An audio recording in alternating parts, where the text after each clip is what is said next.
اسلامی لشکر کی روانگی اور حضرت عبداللہ بن رواحہ کا گریہ۔ جب اسلامی لشکر روانگی کے لیے تیار ہو گیا تو لوگوں نے آ کر رسول اللہ صلی اللہ علیہ وسلم کے مقرر کردہ سپہ سالاروں کو الوداع کہا اور سلام کیا۔ اس وقت ایک سپہ سالار حضرت عبداللہ بن رواحہ رضی اللہ عنہ رونے لگے۔ لوگوں نے کہا آپ کیوں رو رہے ہیں؟ انہوں نے کہا دیکھو خدا کی قسم اس کا سبب دنیا کی محبت یا تمہارے ساتھ میرا تعلق کے خاطر نہیں ہے، بلکہ میں نے رسول اللہ صلی اللہ علیہ وسلم کو کتاب اللہ کی ایک آیت پڑھتے ہوئے سنا ہے جس میں جہنم کا ذکر ہے۔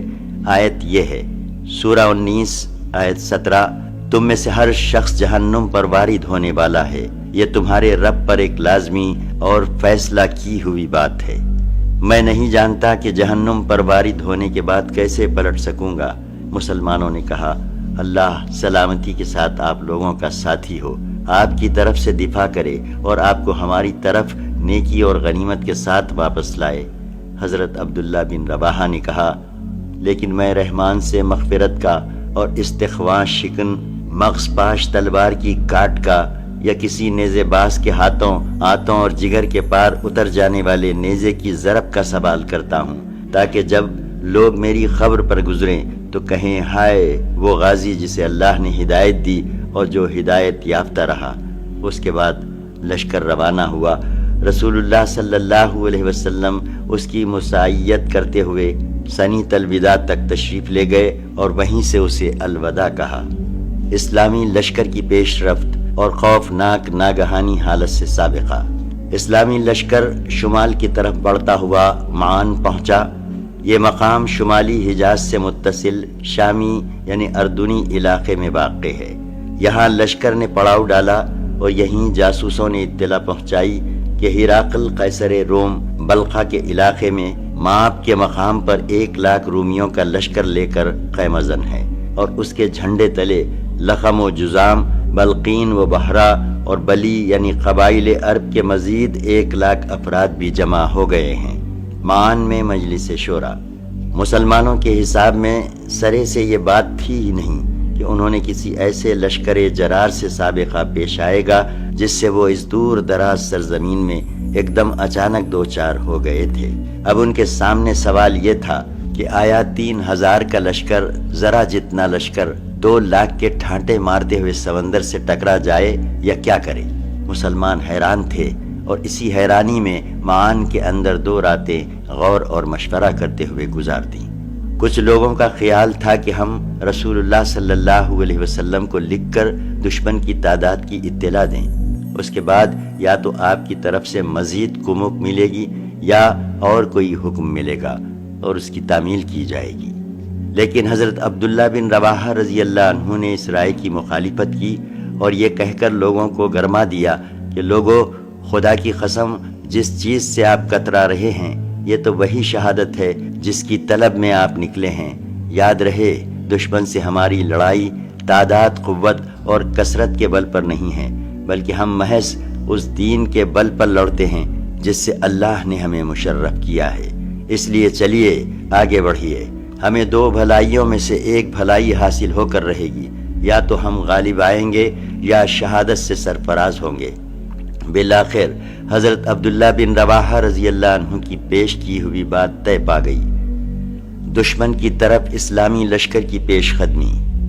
غرض اسلامی لشکر نے معان میں 2 راتیں گزارنے کے بعد دشمن کی جانب پیش قدمی کی اور بلخا کی ایک بستی میں جس کا نام مشارف تھا ہرقل کی فوجوں سے اس کا سامنا ہوا۔ اس کے بعد دشمن مزید قریب آ گیا اور مسلمان موتا کی جانب سمٹ کر خیمہ زن ہو گئے۔ پھر لشکر کی جنگی ترتیب قائم کی گئی۔ میمنہ پر قطبہ بن قتادہ ازری مقرر کیے گئے اور میسرہ پر عبادہ بن مالک انصاری رضی اللہ عنہما۔ جنگ کا آغاز اور سپہ سالاروں کی یک کے بعد دیگر شہادت۔ اس کے بعد موتا ہی میں فریقین کے درمیان ٹکراؤ ہوا اور نہایت تلخ لڑائی شروع ہوئی۔ 3,000 کی نفری 2,00,000 ٹڈی دل کے طوفانی حملوں کا مقابلہ کر رہی تھی۔ عجیب و غریب معرکہ تھا، دنیا پھٹی پھٹی آنکھوں سے دیکھ رہی تھی، لیکن جب ایمان کی باد بہاری چلتی ہے تو اسی طرح کے عجائبات ظہور میں آتے ہیں۔ سب سے پہلے رسول اللہ صلی اللہ علیہ وسلم کے چہیتے حضرت زید بن حارثہ رضی اللہ عنہ نے علم لیا اور ایسی بے جگری سے لڑے کہ اسلامی شہبازوں کے علاوہ کہیں اور اس کی نظیر نہیں ملتی۔ وہ لڑتے رہے یہاں تک کہ دشمن کے نیزوں میں گتھ گئے اور قلت شہادت سے مشرف ہو کر زمین پر آ رہے۔ اس کے بعد حضرت جعفر رضی اللہ عنہ کی باری تھی۔ انہوں نے لپک کر جھنڈا اٹھایا اور بے نظیر جنگ شروع کر دی۔ جب لڑائی کی شدت شباب کو پہنچی تو اپنے سرخ و سیاہ گھوڑے کی پشت سے کود پڑے، کوچے کاٹ دیں اور بار پر وار کرتے روکتے رہے، یہاں تک کہ دشمن کی ضرب سے داہنا ہاتھ کٹ گیا۔ اس کے بعد انہوں نے جھنڈا بائیں ہاتھ میں لے لیا اور اسے مسلسل بلند رکھا، یہاں تک کہ بایاں ہاتھ بھی کاٹ دیا گیا۔ پھر دونوں باقی ماندہ بازوؤں سے جھنڈا آغوش میں لے لیا اور اس وقت تک بلند رکھا جب تک کہ قلت شہادت سے سرفراز نہ ہو گئے۔ کہا جاتا ہے کہ ایک رومی نے ان کو ایسی تلوار ماری کہ ان کے 2 ٹکڑے ہو گئے۔ اللہ نے انہیں ان کے دونوں بازوؤں کے عوض جنت میں 2 بازو عطا کیے جن کے ذریعے وہ جہاں چاہتے ہیں اڑتے ہیں، اسی لیے ان کا لقب جعفر طیار اور جعفر ذوالجناحین پڑ گیا۔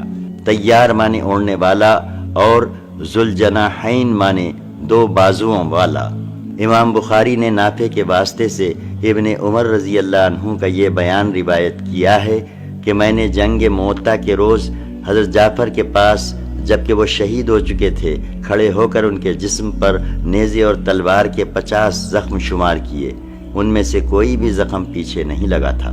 ایک دوسری روایت میں ابن عمر رضی اللہ عنہ کا یہ بیان اس طرح مروی ہے کہ میں بھی اس غزوے میں مسلمانوں کے ساتھ تھا، ہم نے جعفر بن ابی طالب کو تلاش کیا تو انہیں مقتولین میں پایا اور ان کے جسم میں نیزے اور تیر کے 90 سے زیادہ زخم پائے۔ نافع سے عمری کی روایت میں اتنا اور اضافہ ہے کہ ہم نے یہ سب زخم ان کے جسم کے اگلے حصے میں پائے۔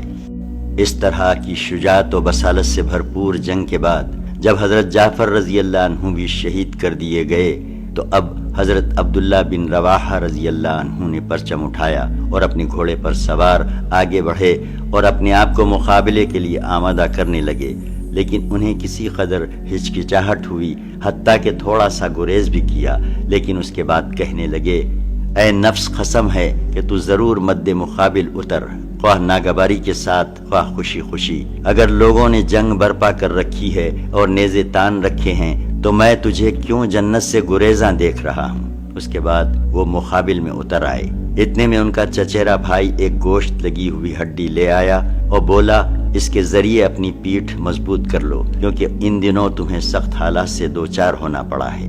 انہوں نے ہڈی لے کر ایک بار نوچی، پھر پھینک کر تلوار تھام لی اور آگے بڑھ کر لڑتے لڑتے شہید ہو گئے۔ جھنڈا اللہ کی تلواروں میں سے ایک تلوار کے ہاتھ میں۔ اس موقع پر قبیلے بنو اجلان کے ثابت بن ارقم نامی ایک صحابی نے لپک کر جھنڈا اٹھا لیا اور فرمایا، مسلمانوں اپنے کسی آدمی کو سپہ سالار بنا لو۔ صحابہ نے کہا، آپ ہی یہ کام انجام دیں۔ انہوں نے کہا، میں یہ کام نہیں کر سکوں گا۔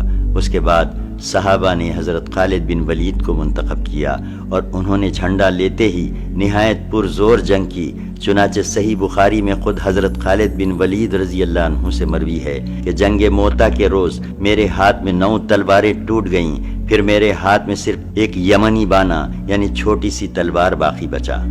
اور ایک دوسری روایت میں ان کا بیان اس طرح مروی ہے کہ میرے ہاتھ میں جنگ موتا کے روز 9 تلواریں ٹوٹ گئیں اور ایک یمنی بانا میرے ہاتھ میں چپک کر رہ گیا۔ ادھر رسول اللہ صلی اللہ علیہ وسلم نے جنگ موتا ہی کے روز، جبکہ ابھی میدان جنگ سے کسی قسم کی اطلاع نہیں آئی تھی، وحی کی بنا پر فرمایا کہ جھنڈا زید نے لیا اور وہ شہید کر دیے گئے، پھر جعفر نے لیا، وہ بھی شہید کر دیے گئے، پھر ابن رواحہ نے لیا اور وہ بھی شہید کر دیے گئے۔ اس دوران آپ کی آنکھیں اشکبار تھیں، یہاں تک کہ جھنڈا اللہ کی تلواروں میں سے ایک تلوار نے لیا اور ایسی جنگ لڑی کہ اللہ نے ان پر فتح عطا کی۔ خاتمہ جنگ۔ انتہائی شجاعت و بصالت اور زبردست جاں بازی اور جاں سپاری کے باوجود یہ بات انتہائی تعجب انگیز تھی کہ مسلمانوں کا یہ چھوٹا سا لشکر رومیوں کے اس لشکر جرار کی طوفانی لہروں کے سامنے ڈٹا رہ جائے۔ لہٰذا اس نازک مرحلے میں حضرت خالد بن ولید رضی اللہ عنہ نے مسلمانوں کو اس گرداب سے نکالنے کے لیے، جس میں وہ خود کود پڑے تھے، اپنی مہارت اور کمال ہنرمندی کا مظاہرہ کیا۔ روایات میں بڑا اختلاف ہے کہ اس معرکے کا آخری انجام کیا ہوا۔ تمام روایت پر نظر ڈالنے سے صورتحال یہ معلوم ہوتی ہے کہ جنگ کے پہلے روز حضرت خالد بن ولید دن بھر رومیوں کے مد مقابل ڈٹے رہے، لیکن وہ ایک ایسی جنگی چال کی ضرورت محسوس کر رہے تھے جس کے ذریعے رومیوں کو مرعوب کر کے اتنی کامیابی کے ساتھ مسلمانوں کو پیچھے ہٹا لیں کہ رومیوں کو تعاقب کی ہمت نہ ہو، کیونکہ وہ جانتے تھے کہ اگر مسلمان بھاگ کھڑے ہوئے اور رومیوں نے تعاقب شروع کر دیا تو مسلمانوں کو ان کے پنجے سے بچانا سخت مشکل ہوگا۔ چنانچہ جب دوسرے دن صبح ہوئی تو انہوں نے لشکر کی ہیئت اور وضع تبدیل کر دی، اس کی ایک نئی ترتیب قائم کی۔ مقدمہ یعنی اگلی لین کو ساخہ یعنی پچھلی لین اور ساخہ کو مقدمہ کی جگہ رکھ دیا، اور میمنہ کو میسرہ اور میسرہ کو میمنہ سے بدل دیا۔ یہ کیفیت دیکھ کر دشمن چونک گیا اور کہنے لگا کہ انہیں کمک پہنچ گئی ہے۔ غرض رومی ابتدا ہی میں مرعوب ہو گئے۔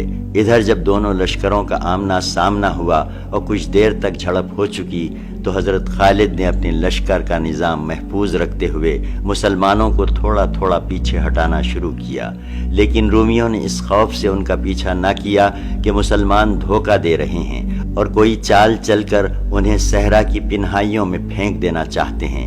اس کا نتیجہ یہ ہوا کہ دشمن اپنے علاقے میں واپس چلا گیا اور مسلمانوں کے تعاقب کی بات نہ سوچی۔ ادھر مسلمان کامیابی اور سلامتی کے ساتھ پیچھے ہٹے اور پھر مدینہ واپس آ گئے۔ فریقین کے مقتولین۔ اس جنگ میں 12 مسلمان شہید ہوئے۔ رومیوں کے مقتولین کی تعداد کا علم نہ ہو سکا، البتہ جنگ کی تفصیلات سے معلوم ہوتا ہے کہ وہ بڑی تعداد میں مارے گئے۔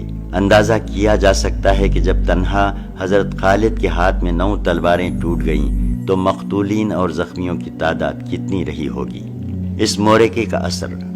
اس معرکے کی سختیاں جس انتقام کے لیے جھیلی گئی تھیں، مسلمان اگرچہ وہ انتقام نہ لے سکے، لیکن اس معرکے نے مسلمانوں کی ساکھ اور شہرت میں بڑا اضافہ کیا۔